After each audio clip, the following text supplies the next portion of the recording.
50,000 combat planes a year. Few people believed it, and in fact, Reich Marshal Hermann Göring publicly scoffed at Roosevelt's prediction.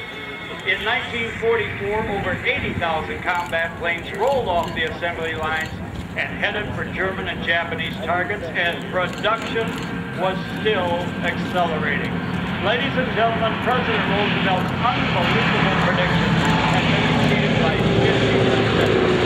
You know, it wasn't slave labor, it wasn't forced labor.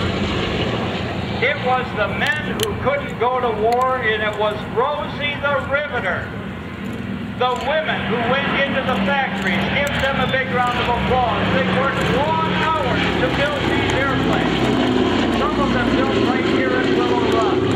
It was dank, dark, damp, repetitious work, not fitting a woman, but their production run, as I just told you, got the war machine. Whether it's a plane or a tank or a C-47 or a warship, it got them into the air, thereby helping to end the war early. Now get this, fighting for the U.S.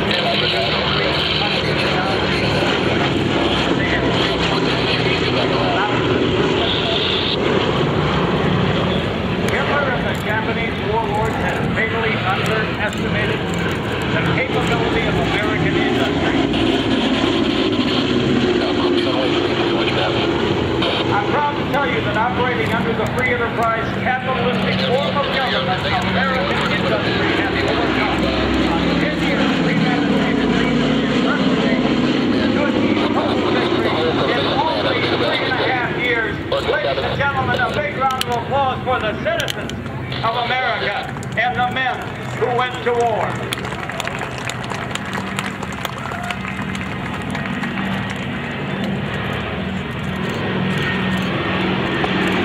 All right, there's the cover from B-17.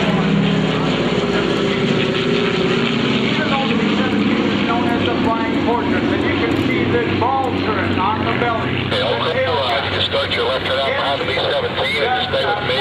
After he makes his pass from the second half, you'll come in on the straight and fast. So I'm going to have to hold you out there just for a moment. I'll let you know. On a bombing run, they still, without fighter protection, were devastated by the enemy. I want to draw your attention to a movie I want you to see called 12 O'Clock High. It came out in 1949 starring Gregory Peck. 12 O'Clock High was where the enemy would attack a B-17 from out of the sun and in most vulnerable position. The nose, hence the name. That was the book, became a movie. And in fact, a lot of blah-blah and a lot of light-hearted banter. This was a motion picture about kids from Ypsilanti, from Belgium, from Detroit, from Ann Arbor, from the UP, from Ohio, from the Rockies, from New York State, from down south. They left home for the first time. They were surrounded by the enemy who wanted to kill them. Many times these kids went out on their first mission, never to return. Each time, more of these war went down. The possibility of 10 lives were either lost or succumbed to prison.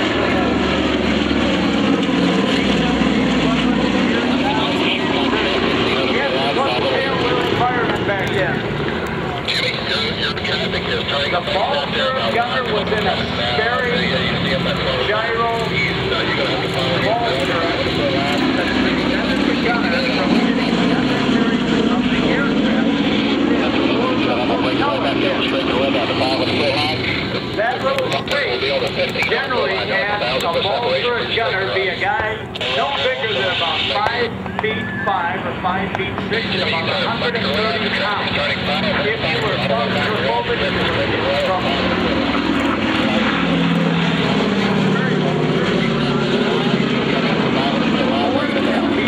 because the ground clears on the B-17, they weren't retracted, but on the B-24, because the belly was so low to the ground, they actually retracted that ball turret for takeoff and landing with the gunner getting in only one station in flight.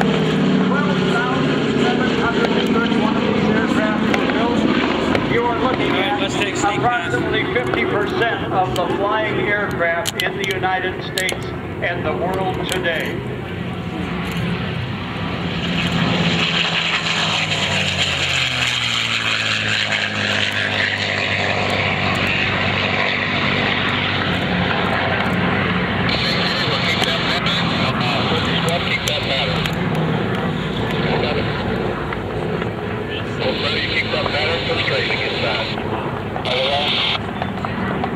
Guten Tag, guten Tag. Willkommen zum Willkommen Luftplatz. Mein Name ist Chauffeur Alphonse Müller. Entschuldigen Sie, I forgot what country I was in for just a moment. Thank you for coming to Willow Run Airport today for the Thunder Over Michigan Air Show. I just have a quick note to all the reenactors. The B-24 has been grounded, so we'll go to our morning plan, and we will begin the reenactment of the Falaise Gap immediately. This is a reenactment here of in the middle of France in August of 1944. When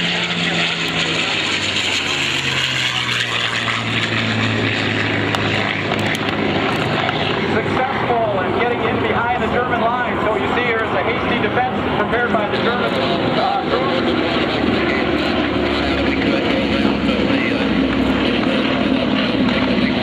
As we try to engage the American forces that are both in front of them and behind them.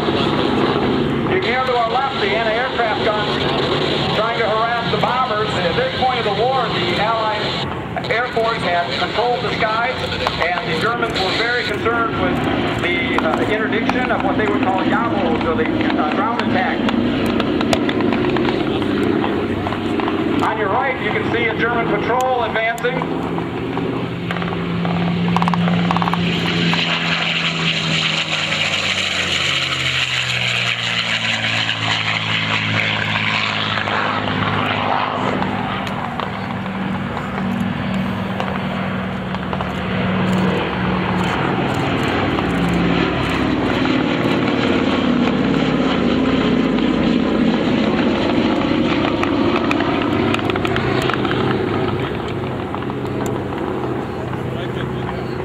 On the far left, you can see the German tanks prepared to support the infantry. Those are two privately owned Hetzers, which are built on a Panzer, or a Czechoslovakian 38 chassis. Now the British paratroopers on the right engage the German infantry.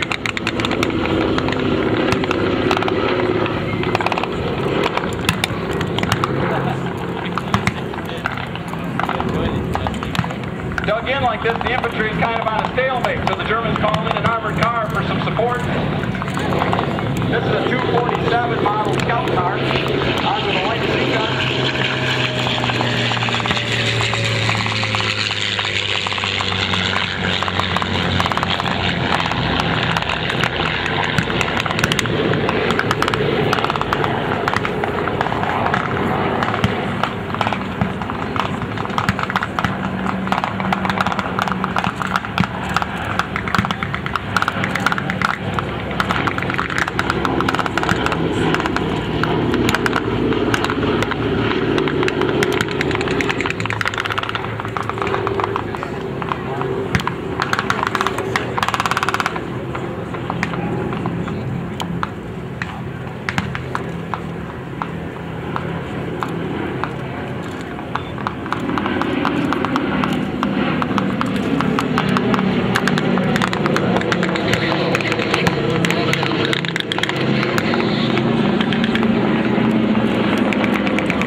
Germans have to fall back.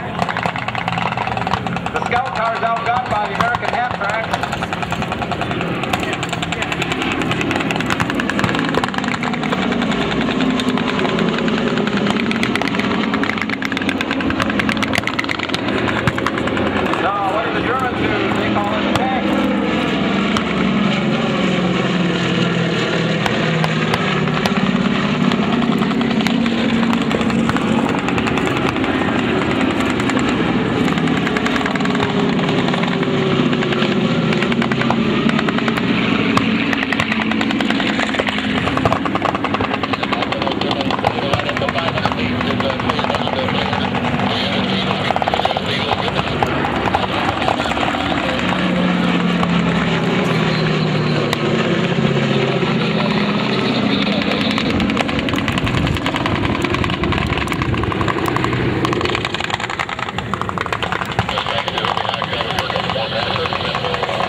At this range, everything would be in its deadly force.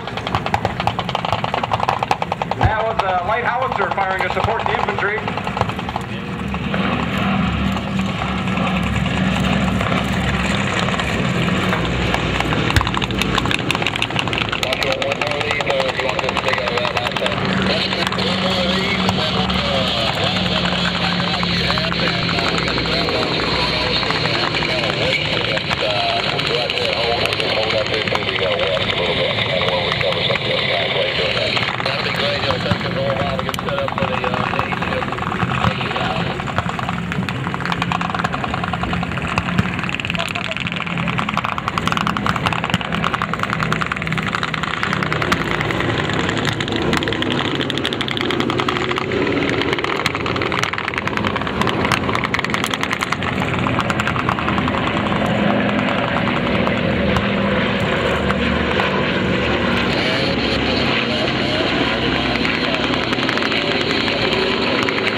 Coming in to support the American half-tracks infantry, taking a duel with the Pac-40 and the Hetzers. With the air support helps as well.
got it.